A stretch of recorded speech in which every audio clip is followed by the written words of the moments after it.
ребята, смотрите, какая панорама красивая. Восточное побережье, центральная часть, направляемся к югу.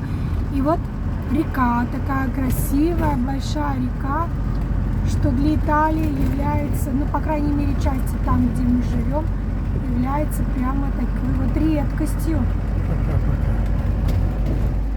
Опс, а теперь дорога вот такая. Ой, там есть